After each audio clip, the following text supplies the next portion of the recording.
Alright, so the other side of the garden there, big elephant ears are doing well. Like I said, I don't know whether I should plant them right in the ground and not even worry about putting them in containers. I bet you they're growing good in containers, but I bet you I can put them in the ground as a permanent location and they'll overwinter. I don't think I have to take them out of the ground here in Texas. This side, the flowers and everything, of course, are doing well. And the basil and herb garden here, boy oh boy, the basil just takes over. Got more basil than we know what to do with, which is, I guess, make pesto. This side here, growing well. I planted some amaranth, and that's growing well. And two kind of amaranth. There's the red leaf, red vein, and this kind. I also put in some purple basil and some snap peas.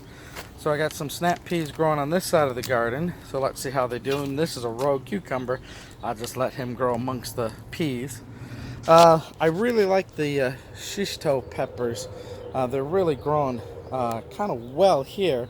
Even though this is my herb garden, I put them in here. But next time I'm going to put them along with some of the other peppers. They kind of really hung in there and putting out the peppers now, which is great. Like I say, the purple basil. This side gets more shade than the other side, so the delicate plants like the herbs and things like that probably could do here. They get, if I scroll up, they get the shade from this tree, which we're going to have to trim some of this because it's getting a little bit too sprawly, and I don't need that much shade. I don't want it to shade everything out, which is bad. I've been putting the piles of mulch here from the fronts to get them out of the front yard, but these piles of mulch will turn into mulch when some of these beds and all that die back. I can cover them up with some mulch to use that and pre-position it.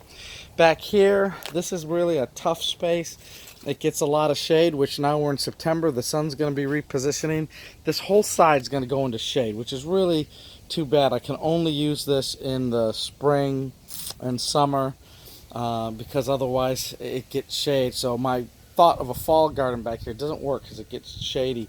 I just need to grow plants that need shade, which are not that many.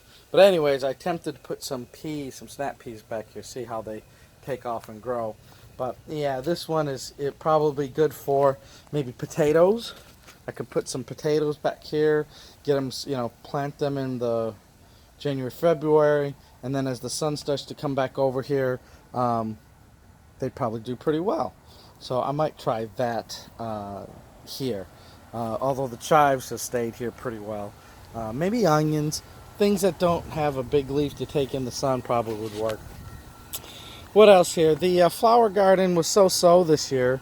The colorful flowers haven't really done so well, but the leaf things like the coleus and that have done well. Here we've gotten these decorative trees. They're gonna go. We're gonna pull them. We're gonna put some fruit trees back here, which with this sun and the shade might do them some good. Might be a good area. So we're gonna try chopping those in the fall here and getting them ready for some fruit trees. And then this side gets all sun, which is maybe too much sun. We'll see what happens there. Back here, the Meyer lemon tree has gotten some lemons. They're starting to turn. And then even back there's some limes. So not too bad here. And everything's growing in the raised bed. As a gardener, you're always thinking about the future expansion. So there's mulch laid out here. So maybe during the winter we start to put down another bed, another something, and start thinking about what we want to put here in the future. Get that kind of done. And then I got this extra mulch that we can put on the top, and extra mulch we can spread around. So lots of always things to do here in the garden, really. Some things have done good, some things have done bad, some surprises, some disappointments, but that's gardening, right? We will keep going at this and seeing how we do. But here we are in September, where most people are kind of wrapping up their garden, but here in Texas we're starting fall season. So thanks for watching. We'll talk to you later.